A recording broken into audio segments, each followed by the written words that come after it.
perdendo a unção. O mau uso da unção pode colocá-la em risco. É o que aconteceu com Saul.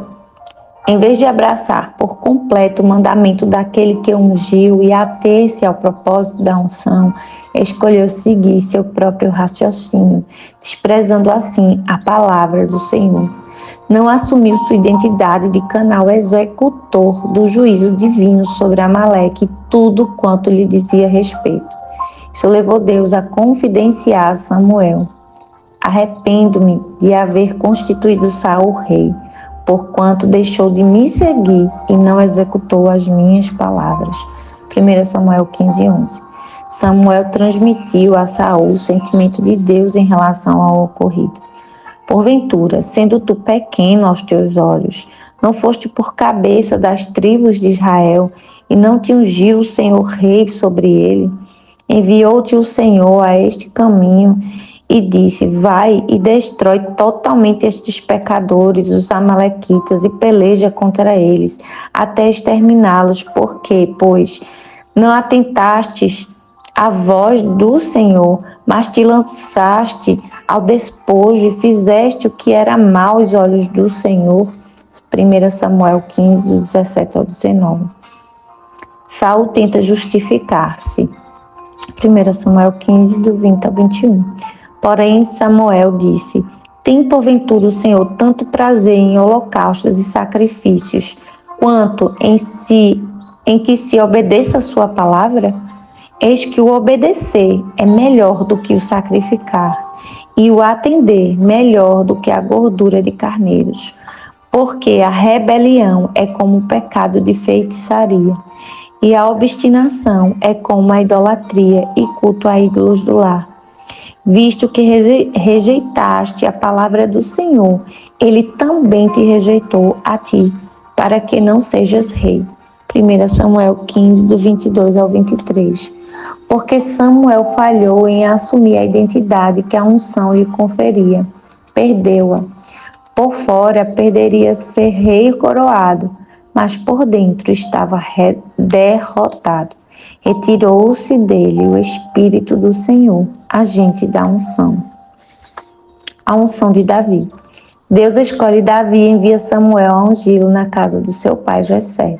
Quem era Davi? Um simples pastor de ovelhas, o mais moço entre os seus irmãos e por eles desprezado. Curioso é notar que quando toda a família se reúne com Samuel para o sacrifício, Davi é o único ausente porque está cuidando das ovelhas do seu pai. A maneira como seus irmãos mais velhos o tratavam não parecia muito agradável, conforme relato de Samuel 17:28. Ouvindo Eliabe, seu irmão mais velho, falar àqueles homens, acendeu-lhe a ira contra Davi e disse: por que desceste aqui? E a quem deixaste aquelas poucas ovelhas no deserto? Bem conheço a tua presunção e a tua maldade. Desceste apenas para ver a peleja.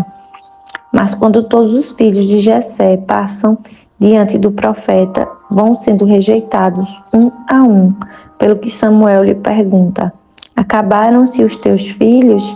Ele respondeu: ainda falta o mais moço, que está apacentando as ovelhas. Disse, pois, Samuel a Jessé: manda chamá-lo, pois não nos assentaremos à mesa sem que ele venha. 1 Samuel 16 ao 11. Davi é introduzido à presença do profeta e o Senhor fala: levanta-te e unge-o, pois este é ele. Tomou Samuel o chifre do azeite e ungiu no meio de seus irmãos. E daquele dia em diante o Espírito do Senhor se apossou de Davi. Onde Deus ungiu Davi? No meio dos seus irmãos. Por que no meio dos seus irmãos? Porque Deus ia formar em Davi uma identidade e todos veriam que a unção estava sobre ele. Naquele momento em diante, o Espírito do Senhor se apoderou dele. Era agora ungido de Deus. Por fora ainda tinha a identidade de um pastor de ovelhas, mas por dentro era rei.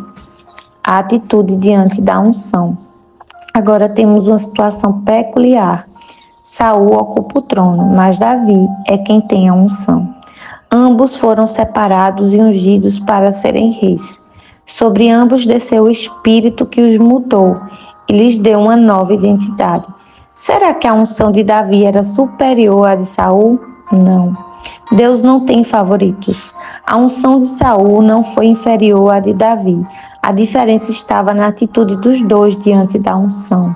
Davi era maleável nas mãos de Deus.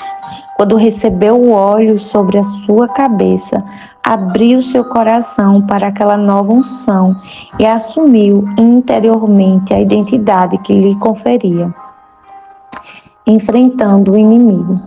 Os filisteus guerreavam contra Israel e Saul convocou os homens de guerra para a batalha. Então, saiu do arraial dos filisteus um homem guerreiro cujo nome era Golias, de Gate, da altura de 6 côvados de um palmo. Parou, clamou às tropas de Israel e disse-lhes: para que saís, formando-vos em linha de batalha? Não sou eu filisteu e vós, servos de Saul? Escolhei dentre vós um homem que desça contra mim.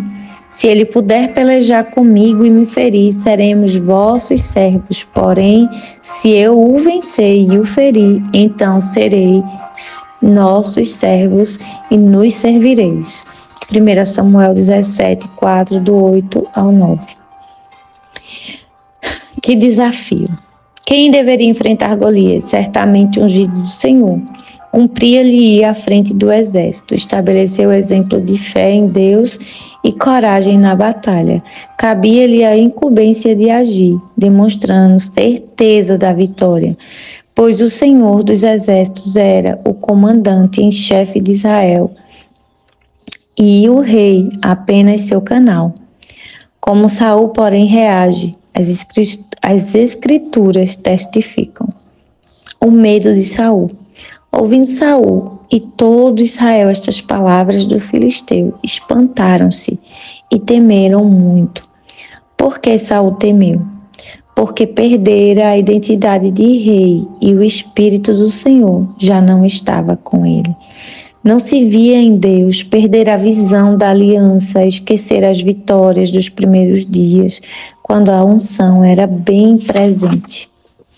Agora, diante do perigo, mesmo o rei coroado, o temor e o espanto que dominavam o povo paralisavam também seu rei. Estava em crise. Golias crescia aos seus olhos e o Deus de Israel saía de cena. A mesma síndrome que atacara os espias no limiar da terra prometida se apodera de Saul. Instaura-se nele a crise de identidade que agiganta o problema, apaga a lembrança de Deus e de seus feitos poderosos. A crise que lança a alma em medo e faz brotar o sentimento de impotência. Davi manifesta sinais de unção. Saul está nesse impasse quando Davi é enviado por seu pai à guerra para saber como iam seus irmãos no campo de batalha. Cedo testemunha a cena. Estando Davi ainda a falar com eles, eis que vinha subindo do exército dos filisteus o duelista, cujo nome era Golias, filisteu de Gate, e falou as mesmas coisas que antes falara. E Davi o ouviu. Todos os israelitas, vendo aquele homem, fugiam de diante dele e temiam grandemente. 1 Samuel 17, do 23 ao 24. Deus já havia mostrado ao povo que estava em aliança, que ele era seu Deus. Portanto, quem lutava contra Israel, lutava contra ele mesmo. Ninguém tinha o que temer. Mas Saul estava com medo, era um rei sem identidade. Quando, porém, Davi ouve os impropérios, sua unção aflora, o espírito de combate se levanta. Diante do quadro desolador, a unção de Davi é despertada, e apesar da aparência de um jovem pastor que jamais usara escudo ou lança, sua identidade em Deus de guerreiro ungido se manifesta. A disposição para o combate arde em seu interior. Já reina por dentro e a visão do seu Deus é do Todo-Poderoso, Senhor e Guardião de Israel. Davi menospreza o inimigo. Diante da visão de Golias, ele se enche da visão de Deus e explode, movido pela fé e pela coragem gerada pela identidade que a unção lhe conferia. Quem é, pois, este incircunciso filisteu para afrontar os exércitos do Deus vivo? 1 Samuel 17, 26. Davi vê a situação pelo prisma da aliança. Ele olha para Golias e não vê um gigante, vê um incircunciso. O que isto quer dizer? A circuncisão era um sinal físico de aliança com Deus.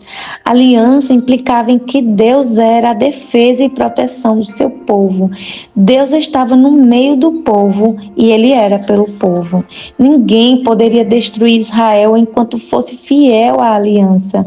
E o Deus da aliança é o Senhor de toda a terra, a quem ninguém jamais poderá resistir. Diante, pois, da ameaça, o zelo de Deus cresce em Davi e as lembranças dos seus feitos poderosos em defesa dos eleitos aflora com ímpeto em seu jovem coração. A autoridade da unção está sobre ele, mas ainda Davi não vê nas palavras de Golias apenas uma ameaça pessoal, mas uma afronta aos exércitos de Deus vivo, do Deus vivo, o que equivale a dizer ao próprio Deus. Ai de Golias, o Todo-Poderoso se levantará do trono em defesa do seu povo e do seu grande nome.